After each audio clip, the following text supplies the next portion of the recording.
Um, well, I'd already done 2 pieces for The Focus, Okay. which is a newspaper put out by the Jewish Federation in Connecticut. And this one was slightly more opinionated and slightly more involved, but it was just something that had occurred to me as just an interesting concept, and so I wanted to explore it. Okay. I'm going to hold this up. The camera will catch the picture of The Focus as we're talking. I like these little papers, and you mentioned, news that's not about all the negativity. It's news about positive things. It's kind of different than what you get in other papers.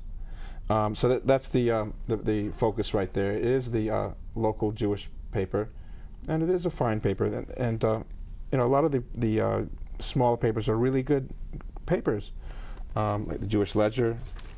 And I see that you wrote in here about the first mayor of Tel Aviv. Well, not the first, but an important mayor of Tel Aviv. No, he was the first mayor. He was the first. Tel Aviv's first mayor, Mayor Dizengoff. An article by Leora Waltuch. And there you have it. So you've been writing for them several different articles. You wrote, on the mayor of Tel Aviv. You wrote here a piece on Passover, also in The Focus. You tell me about the Tribuna. I'll hold this little icon up as you tell me about it. It's a very interesting bit. The Tribuna is a trilingual paper in Danbury.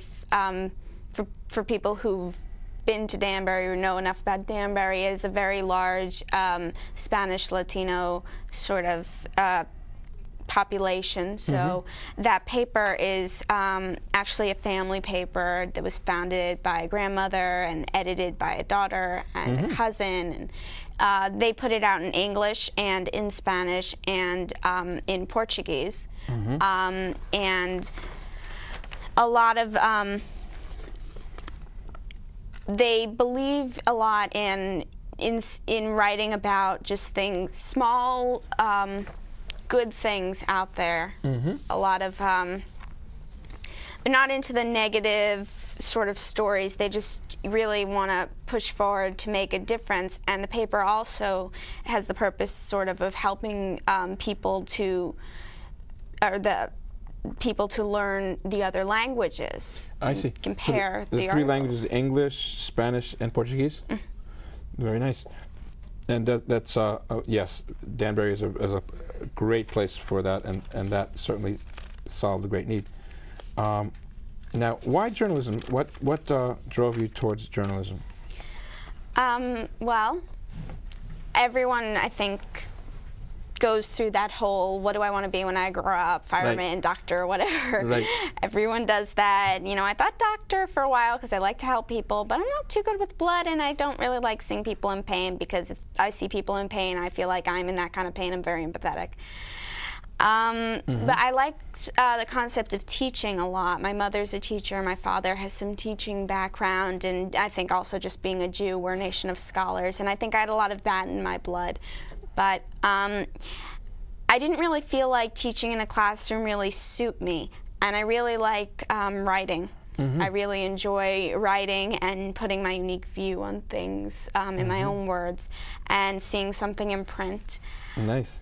And journalism, I sort of discovered when I was around 9, actually, that is basically teaching, but as opposed to teaching some kids in a classroom, it's teaching everyone. It's sort of teaching the world. You put information out there, and opinions, and you put it all out there, and people can read it and react to it and be affected by it, and you can really make a difference. And I've always sort of wanted to do something that I felt would make a difference in the world. Nice. I say that 3 things I want.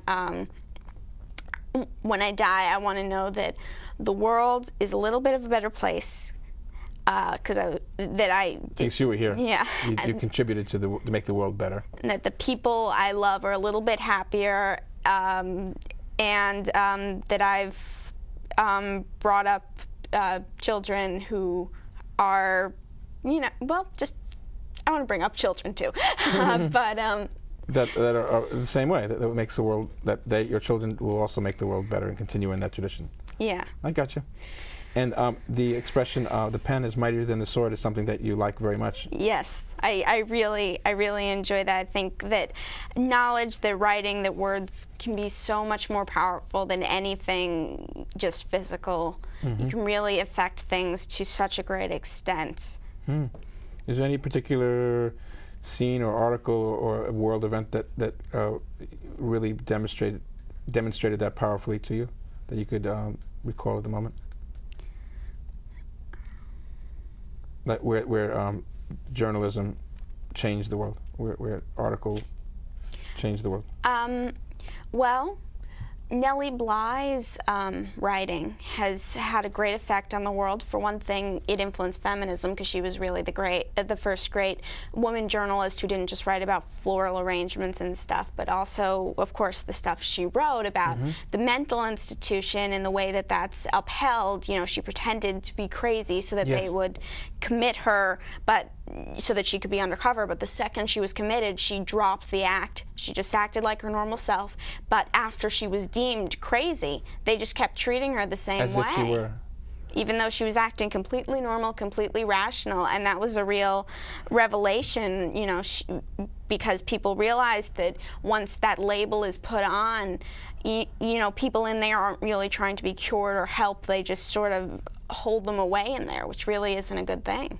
That's fascinating, yes, and that's a great example of a journalist, a writer changing the world, really. That is great. Now, you decided at a very young age that you wanted to get into journalism, age 9, and you spent your freshman year in the school, in the high school, public school, and then you made a decision in your following year to do homeschooling. Tell us about it. Well, actually, when I was younger, I wanted to be homeschooled, but it took a while to sort of bring my family around to the idea.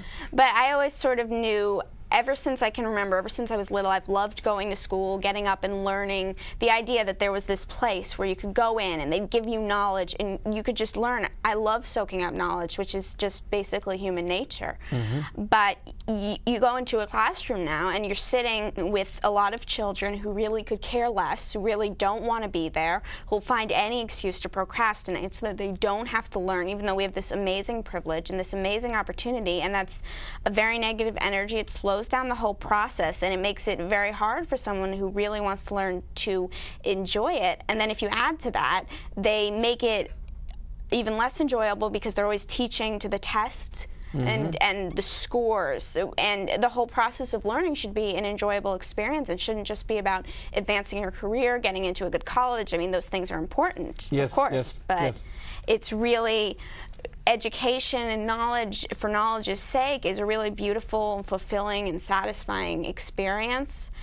And I didn't feel the public schools were offering that opportunity. You know, even the teachers who knew that that was important and really wanted to and were really good teachers, you know, they had people to answer to. They had the principal and the school board who all say, you know, we need good test scores. So you go through things too quickly. You don't really learn anything. You memorize it for a test and then you forget it. You don't enjoy it. You don't remember it. And it should be engage your whole self, really. And knowledge. I mean, people that are involved and really have a true intellectual curiosity in subject matter, and really want to, you know, like go after this and find out what this stuff means, you know, whatever it is, you know, are very happy and very alive. And you know, I just turned 50, and so you see people getting older, and you see how people fare, you know. And there could be people that were ostensibly very intelligent and stuff like that, but might not have kept that intellectual curiosity going. So they were good to get into law school. They were good to get into, you know, medical school. But it was all just for the purpose of getting that job and making money or what it might be. But the person who loves the acquisition of knowledge, that's what it says in Pirkei Avot. It says, you know, Mia Chacham, who is the wise man? Misha Lomed Mikol Adam, the one that learns from all people. So that the pursuit of wisdom, the pursuit of knowledge, is not only about what you actually put inside the vessel, you know, the actual ABCs, the numbers, the concept. It's not just about what's inside, but it's the state of mind that you're constantly interested and motivated to learning more. And it's not only, I would like to add this also, that from the Talmud they explain that it's not only people that you learn from, but we learn from nature. I mean, you look at a dragonfly, that helped people develop the helicopter. Look at the way that birds fly and the laws of aerodynamics and the world around us.